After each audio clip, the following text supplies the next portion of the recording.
all because of road rage. A mother targeted. The hunt for her attacker is on. Her family destroyed by grief. That's my wife. But was the first story in the headlines Apparent incident of road rage. the whole story? Wait, what happened? So much of this story has changed. A lot more complicated than the first reports of road rage. Tonight, 2020 returns to where it all began and ended. Did you think there was going to be a shootout? No, until they started shooting. We're putting all the pieces together. Cameras off. An entire family, witnesses, telling what you've never heard before. Did you and your mom go out looking for trouble? The victim, painted as a villain. People start to wonder, should I be feeling bad for her? Are you all happy? You made my wife look like an animal. There's the animal. Are you happy? The suspect, no stranger, he's their neighbor. This is crazy. It is. And one of his best friends who cracked the case, talking only to 2020. This tears me up to speak about. Because after tonight, whatever happened in Vegas doesn't stay in Vegas. If this were a movie, it would almost be too unrealistic. We're all like, well, what is the actual story here? A dangerous intersection. Good evening, I'm David Muir. And I'm Elizabeth Vargas. A hunk of a horn is all it took to turn a Las Vegas night into a national nightmare. And right here, we're putting you in the driver's seat for that story that dominated headlines. In fact, for the first time, the people who were right there are now reliving it for 2020. But as we come up on the one-year anniversary now, a mother shot just before Valentine's Day, the question remains, was road rage really the cause? Here's Deborah Roberts. It's a cold Thursday night in America's favorite adult playground, Las Vegas, and the Strip is already jumping. But across town, near another playground in a part of Vegas where people actually live, a local mom is about to set tonight's mystery in gear. She pulls in and she smiles and she's like, I don't need you crashing the car. 44-year-old Tammy Meyers is giving her 15-year-old daughter, Crystal, her first driving lesson. At 10 o'clock at night? Why would you go for a driving lesson at night? I wanted to go at night because, I mean, there's no cars around that you can possibly hit. And why'd you pick that area? It's close to home. So Tammy steers her 1993 Buick from the family home on Mount Shasta Circle to this empty parking lot at a nearby junior high school. A parking lot that's just wide open. Tammy and husband Bob have raised 4 kids in this neighborhood, teaching them all to drive right here. So you didn't think anything about the fact that they were going driving late at night? You know, we live in Las Vegas. We're a 24-hour town. That night, Bob is 300 miles away on business in Kernville, California, a traveling vendor selling hats and T-shirts at local fairs and sporting events. Son Robert Jr. is with him, the others back in Vegas, the eldest Brandon at home. And everything was good. Everybody was happy. Here's how Crystal says it all played out. Back in that parking lot, she takes the wheel, delicately maneuvering the car, delighting in every turn. I was just like, okay, I'm getting the hang of this. Then the lesson moves from the parking lot to the neighborhood's main streets. We finally stopped and she pulled over and we switched seats. Tammy now takes the wheel. Crystal says her mom is teaching her how to change lanes. She's going at a snail's pace when suddenly an impatient driver appears in the rear view. It was a silver car. I just noticed that he was riding our bumper. And then he swerves around us and I honked the horn. That honk of the horn, something we've all done, would change everything. So then you pull up here. She turns right and right about here. When Crystal says that silver car suddenly sideswipes them. And we had to stop really hard. Who is this guy? Do you know? No, I didn't recognize him. Were you scared? Yeah, I was. I was really scared. And he gets out the car. It's okay. Take your time. And he says, I'm going to kill you and your daughter. He says, I'm going to kill you and your daughter? Yeah. In a panic, Crystal says they flee the scene. But what happens next is a puzzle we piece together tonight. Everyone agrees that sometime after 11 o'clock, 2 cars barrel down Mount Shasta Circle to the end of the cul-de-sac where the Meyers live. That old Buick driven by Tammy and a 4-door silver sedan driven by a mystery man in hot pursuit with a gun. You heard the shots? Yeah, I was looking and I heard the shots. Did you know she had been hit? Yeah, I was screaming. He said, Mom's been shot, Mom's been shot. Brandon, her eldest son, remembers running to his mother's side as that silver sedan flees the scene. I was just screaming at her, "Mom, please stay here, stay here." Brandon was telling her to stay awake because she was closing her eyes. She's hit in the head. A frantic Brandon dials 911, and at 11:34, Tammy's rushed to a nearby hospital. At the scene of the shooting, leads and evidence are scarce. Did you have any idea who had shot your mom? No, I was completely in the blank. All I saw was the gunfire. Back in California, Bob Meyers gets fragments of the story over the phone from a distraught Crystal. And she said, "Dad, I saw it. There was blood everywhere, all over Mom's head and face." He drops everything and begins driving home.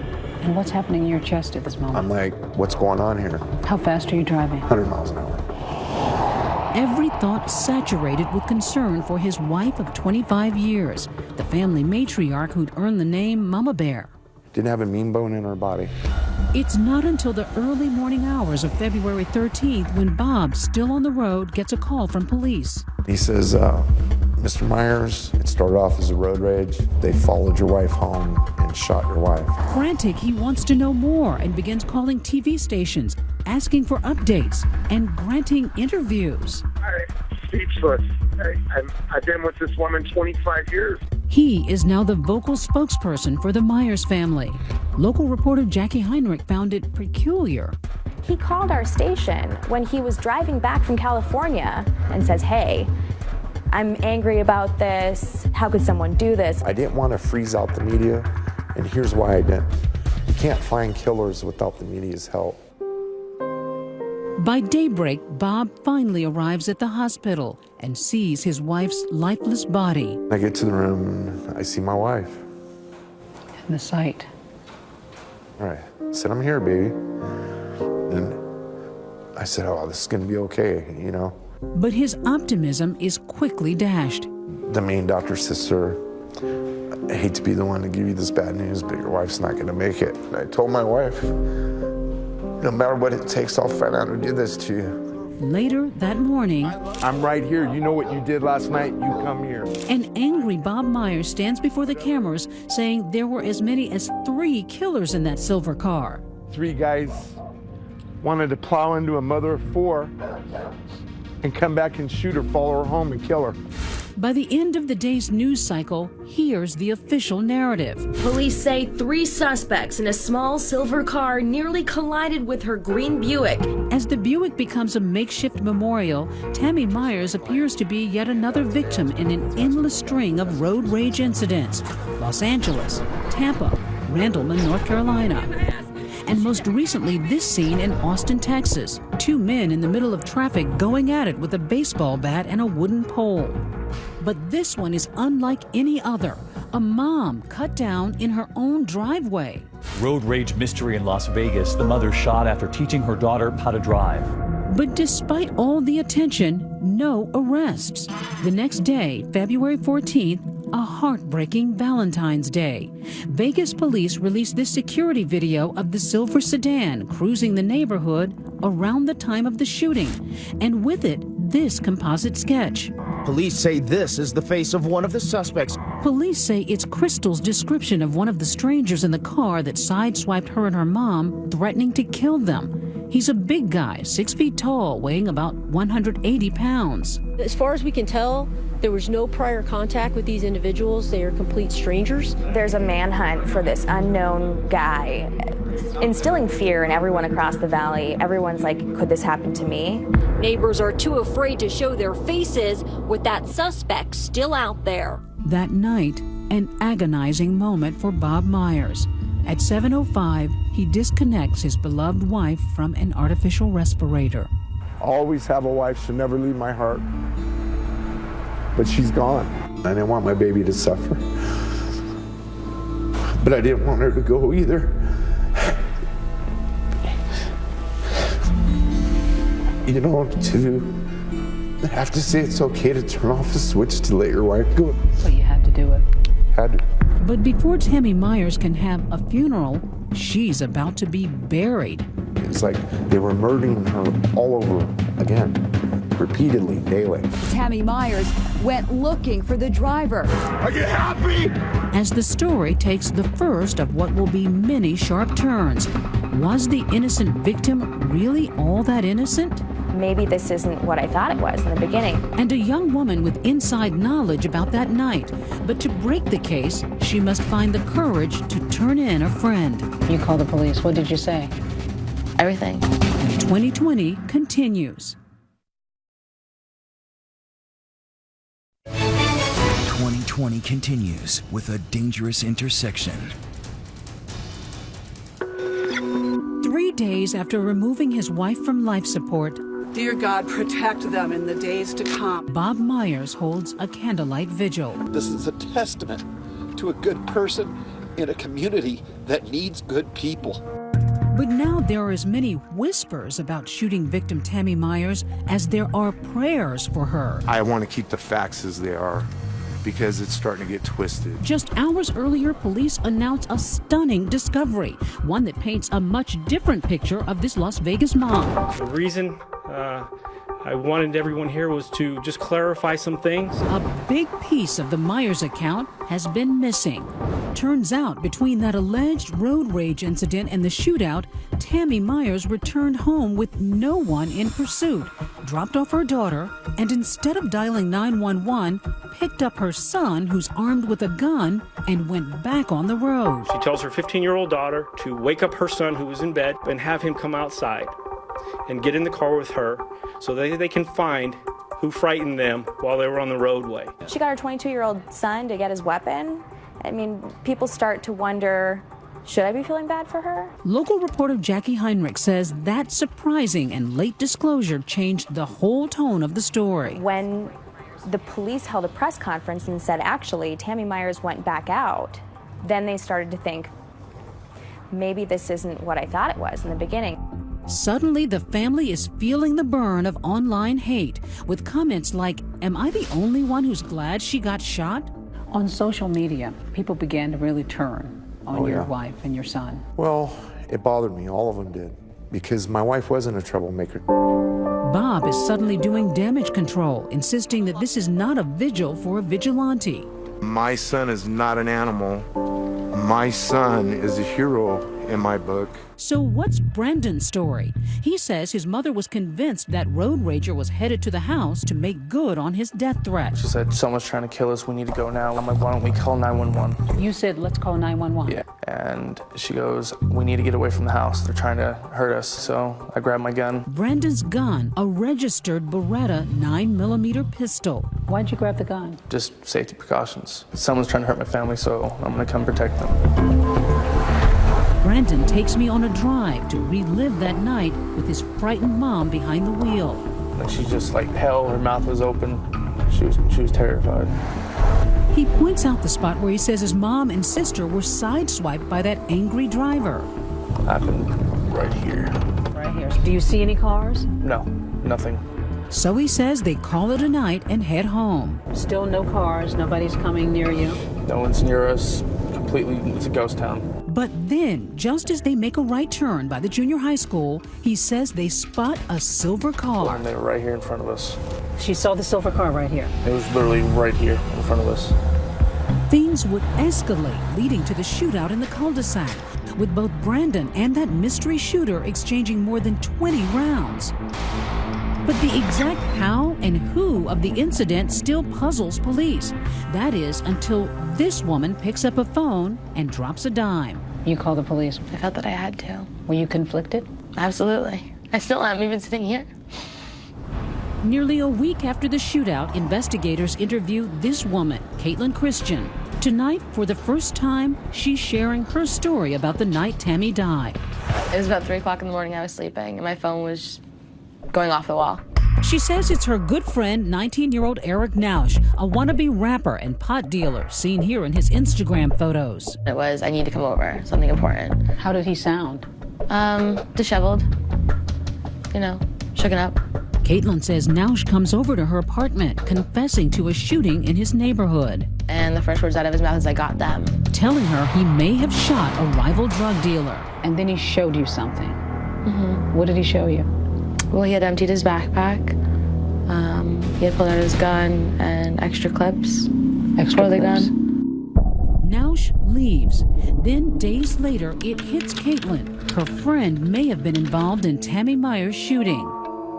You read the details that there's a mom of 4 who's shot and killed. What goes through you at that moment? How could this happen? And I didn't even finish the article before I got up and called. Called? The police. She makes a wrenching decision to turn in her trusting friend. And how did you feel after the conversation once you told them what you knew? Terrible, but there's always a right and a wrong. The next day, SWAT teams, squad cars surround Eric Nausch's home. He's holed up inside. Our Las Vegas affiliate, KTNV, is live on the scene. Right now, we are in the tactical phase of attempting to take a suspect into custody. Caitlin says she's texting Eric nonstop. So you were trying to convince him to surrender? Right. Still a very confusing scene out here as everybody is arriving here on scene. One of those arriving is the suspect's mother, who's in obvious distress. Guys, please, you guys get back. Please! Turn your phone off! But as the standoff drags into its second hour, questions in this already complex case are multiplying. For one thing, Eric doesn't even drive, and he bears little resemblance to Crystal Meyers' description of the shooter. I mean, he's really small. He's nowhere near 6 foot. And just as bizarre, the location of his house, just a block away from the Meyers residence on Mount Shasta Circle. We go through the play-by-play on this map with ABC legal analyst Dan Abrams. The irony being that the suspect is right around the corner from this family. They're out looking for some composite sketch of some guy in a road rage incident. And little do they know that it's a block away. You can literally see his home from my front door. And you walked over to his home really angry. Pajamas and all. That was my wife. You were yelling. Oh, I was upset. No, it ain't okay. Bob Meyers is devastated, the police stopping him from getting any closer. And in that moment, his understandable grief turns to unforgiving anger. Are you all happy? You made my wife look like an animal and my son. There's the animal a block away. Are you happy? My wife was a victim. She lost her life. And it's like they were murdering her all over again, repeatedly, daily. Finally, a shirtless Nausch surrenders. Suspect has been taken into custody. Suspect is en route to headquarters to be interviewed. Yes, police have questions, but nobody's prepared for the shocking answers. This story's not right. My name's getting thrown in. Nausch is about to spin a whole new version of the story. I freaked out. I was just like, there's no way. Stay with us.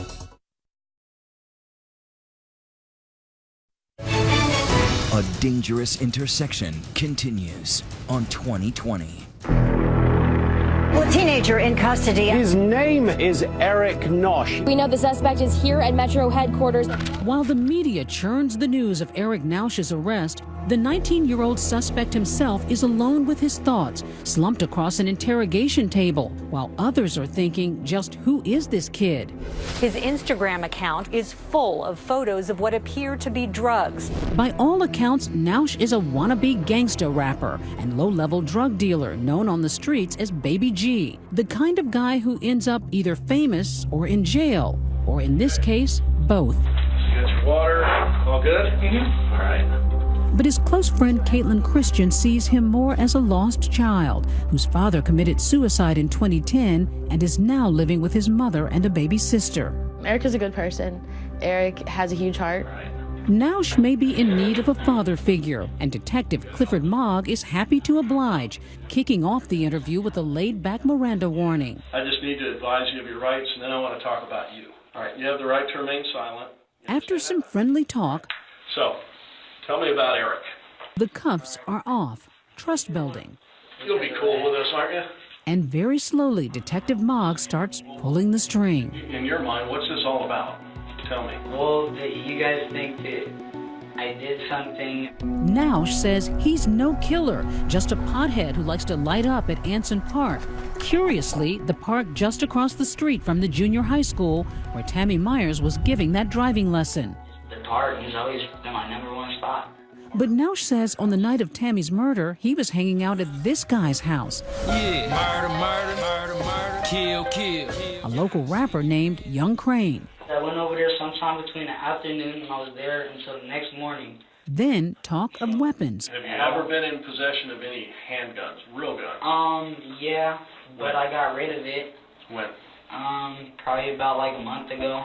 So describe the gun. It was like this big, and it was black, and it was silver. Much needed protection, Nausch says, because rival drug dealers had been threatening him and his family. Kids threaten your family or other people threaten your family? Yes.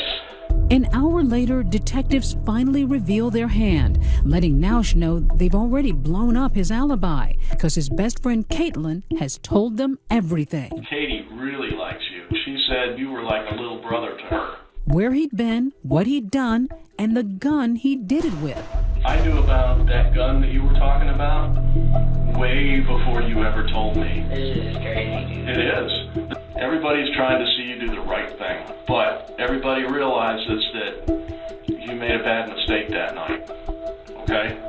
And the fact that you sought out Katie to talk to that night, that lets me know that this was really bothering you. Cornered, Nausch can no longer carry the weight on his slender shoulders. Come here, Eric. Look, son, tell me what happened, okay? You gotta get this off your mind. I ain't mean to hit no more with those bros. No more with this bro. So tell me what happened. Tell me from the beginning, Eric. Now get ready for Nausch's story, which begins just after 10 o'clock. That night, he's in the park, armed and paranoid over the threats he'd been receiving when he notices Tammy's Buick circling slowly in the school parking lot. Every direction I went, she was just following. Everywhere I went, that car was there. He says he was sure it was someone stalking him, so he hides and calls a friend to pick him up so he can get away. It was a smooth 30, 45 minutes before I even got in a car, until I knew this car was out of sight. The friend arrives in a silver Audi sedan. Nausch thinks he's escaped his enemies, but almost instantly crosses paths with that Buick once again. They just came out of nowhere. They were following us, and they didn't even turn. He tells police something that surprises them, that someone in the other car was brandishing a gun at him. So far, we have you telling us that these people were waving a gun, okay? Waving a gun out the window. Listen to me. Nobody but you have said that. And he reveals something else that thus far has gone unreported. He fires shots at Tammy's car even before the fatal shooting. And I just cocked it back and I started shooting them. He says the cars separate and he starts heading home. But as he turns onto his street, suddenly they are once again face to face. And Nausch, now panicking, follows that car into the cul-de-sac. I really thought these were the guys that have been threatening me this whole time. When you pulled into the cul-de-sac, what did you see? First thing I seen them running up to the door. That's all I kept thinking is they going to grab more straps. And I didn't let every bullet I had in there. I got scared. After unloading his gun, Nausch flees the scene, thinking he'd protected his family. It's only days later, Caitlin says, they both realize he may have just destroyed one. What was his reaction when he realized that it was Tammy? Nauseating remorse. Like he could not understand how it happened. How did it go from I was terrified and these are some punk kids looking for me to the life of a mother?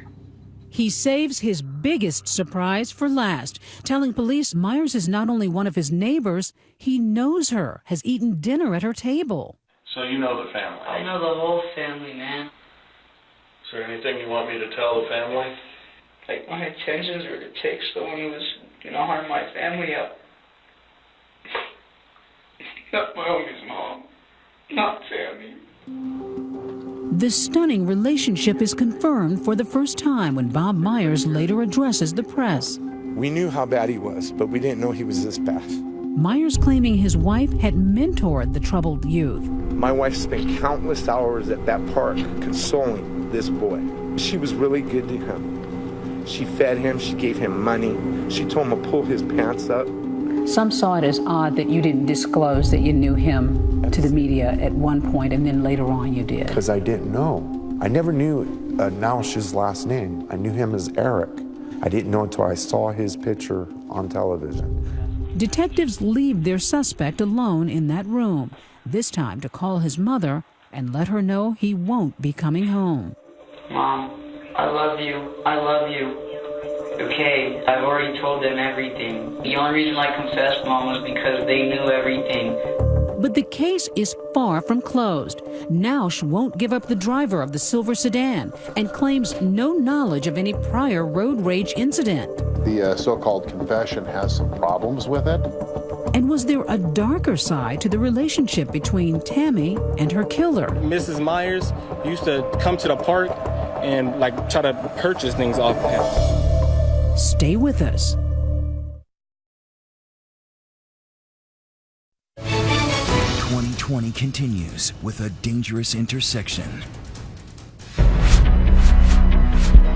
10 days after the shooting of Tammy Meyers, a wide-eyed Eric Nausch is ushered into a courtroom for the first time, an image that brings his friend turned informant Caitlin Christian to tears. What do you see when you see this shot in court?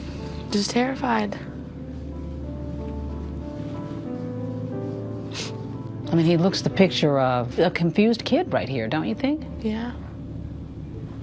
In court, Nausch is with his new defense team, Conrad and Augustus Klaus. They're known around town for their assertive advertising, and now for an assertive defense. We are conducting our own investigations, and some of those already appear to be bearing fruit. The Klauses want that interrogation tape tossed out, And I just cocked it back and I started shooting them. saying their client had smoked pot right before surrendering to police and was impaired while making those statements. The fact that our client was high and the police knew it compromises the result. But they're not just betting on a technicality. They claim the killing of Tammy Meyers was justified. The facts seem to point to self-defense in this situation. Do you think Eric should go to prison as a murderer? No. I don't think Eric needs to go away forever. Because, she says, for months, Eric was facing a barrage of anonymous death threats from what he suspected were rival drug dealers. The situation serious enough for him to get that .45 caliber pistol. What kind of threats? He said they would come through text messages, phone calls, Facebook messages. He didn't know who they were, but that they were going to skin him, skin his baby sister alive, take care of his mom as well. You saw the actual text messages? Absolutely. And as Nausch says repeatedly in his interrogation video, he thought they'd come for him the night of February 12th. In his mind, it's they threatened me, this was them coming at me, this was me protecting myself. And she believes Nausch's claim that he saw someone pointing a gun at him from Tammy's car, prompting him to begin shooting. But there's no doubt in your mind that he felt that somebody waved a gun at him, that he saw that. Absolutely. There's no doubt in my mind that he felt absolutely threatened, that it was me or it was them. But Brandon Myers insists he never revealed his gun. Did you wave your gun? No, not at all. Given the Myers family's previous omissions, local reporter Jackie Heinrich has trouble believing them. Her suspicions turbocharged by rumors among people who knew Nausch, like Anthony Lee, and what they claim was the true nature of the relationship between Tammy and Nausch. Mentor and mentee, or something more sinister. Mrs. Meyers used to come to the park and try to purchase things off of him. Find out that it has more to do with drugs than mentorship. Heinrich points out that investigators found the painkiller oxycodone in Tammy's purse. We don't know if that is related to their relationship or if that's separate, if that's totally on the up and up. Nausch never mentioned anything of the sort in his interrogation, but the accusations lead to headlines like this, suggesting the shootout wasn't about aggressive driving at all, but about dirty drug dealing. The one thing that we can positively say at this point is that this case was not about road rage. But according to Bob Myers, it was all just the defense trying to muddy the waters, one of many off-the-wall theories his family has had to knock down. It's just one thing after the other. It's like my daughter was pregnant by him and they were in a relationship, or my wife was in a relationship with him, or it was a drug deal gone bad. Did anybody in your family ever buy drugs from him? Definitely not. Some questioned the fact that your wife had oxycodone in her purse. Yeah. She had a prescription for it. She had a prescription for 3 years for it. How do you plead to count one, murder with use of a deadly weapon? not guilty. On March 12th, Nausch pleads not guilty to murder charges as police are closing in on another piece of the puzzle. Who was driving the car when Tammy Meyers was shot? Nausch won't say, but cell phone records lead police to his 27-year-old buddy, Derek Andrews, owner of a silver Audi, which sure looks a lot like the car in the security video. Andrews and Nausch are soon seated side by side once more, not in the Audi, but in a courtroom with matching jumpsuits.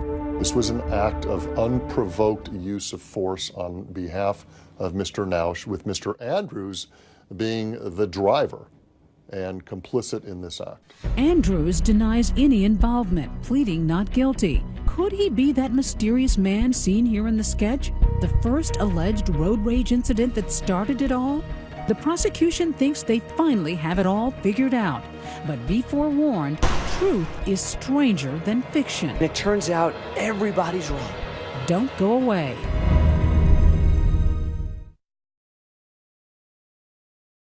A Dangerous Intersection continues on 2020. With arrests made, suspects in custody, and charges brought, finally, the prosecution story. The version jurors will hear next month at trial.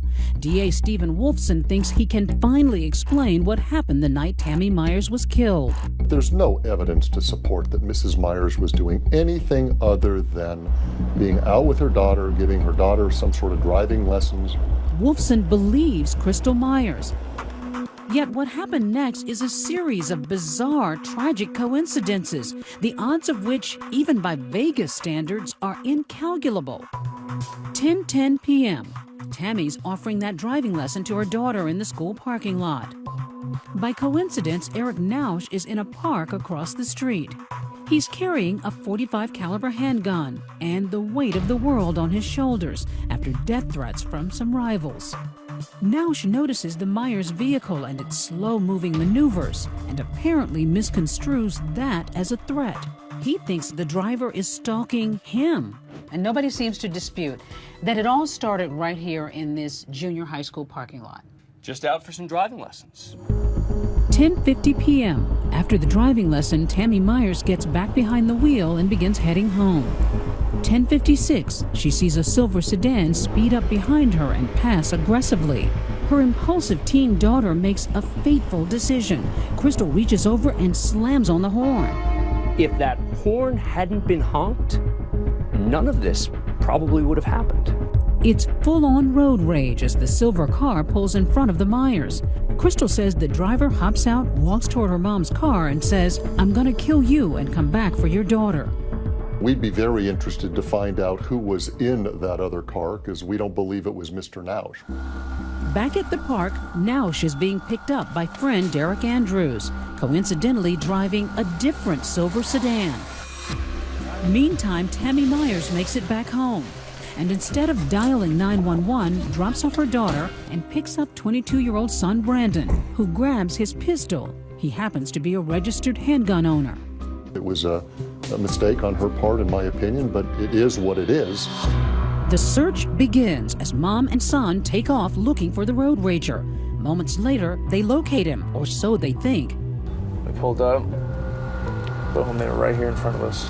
She saw the silver car right here. It was literally right here in front of us. What does she say when you see the car? Brandon, that's them.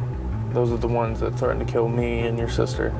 A chance encounter and what would be a fatal case of mistaken identity, as Tammy has the right color but the wrong car, one occupied by Nausch and Andrews. It's right here that she thinks she's found the car. And it's at that same moment that Nausch thinks he's being followed by this green car. So now you have both of them mistakenly paranoid about the other. When Nausch spots the stalking green Buick, the same exact one he spotted in the parking lot, he surmises that he's the one about to be attacked. Moments later, shots fired. The first, but not the last time bullets will fly that night.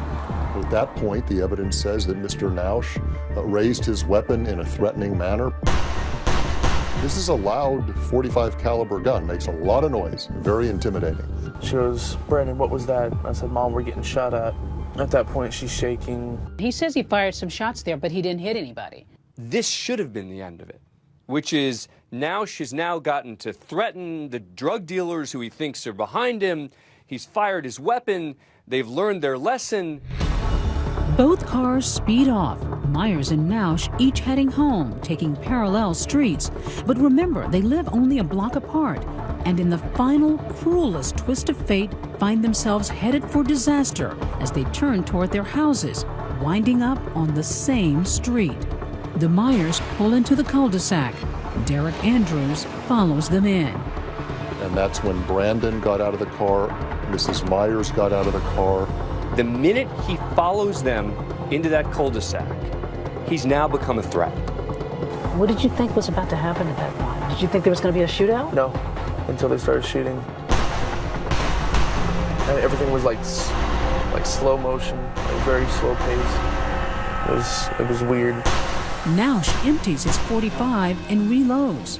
The evidence will show Mr. Nausch, in an unprovoked way, for stupid reasons, chose to drive down in a neighborhood that he was familiar with. And he saw two people and opened fire. When the shooting stops, the sedan backs away, and Brandon Meyers sees his mother on the ground. She was laying and bleeding. So just seconds more and you would have both made it into the house? Yeah. There's no evidence to suggest that Brandon or Mrs. Meyers did anything to legally provoke and give Mr. Nausch the legal right to use deadly force. If the prosecutors are right, that he fires the first shot, that's murder. Stay with us.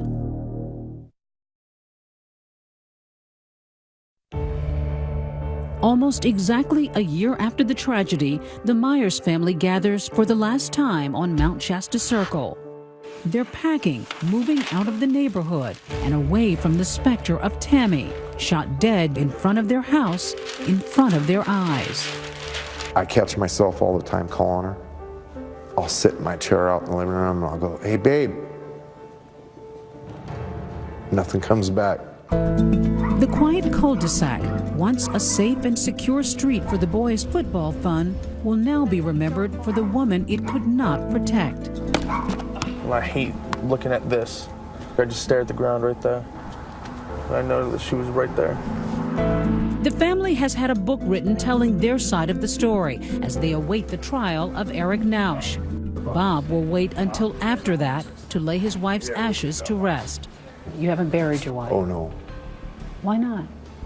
Because everything that was said about my wife. When I put my wife in the ground, I want all the truth out. And I think the only way we're going to get that out is from a trial. Mrs. Meyers, as I understand it, was a nice lady.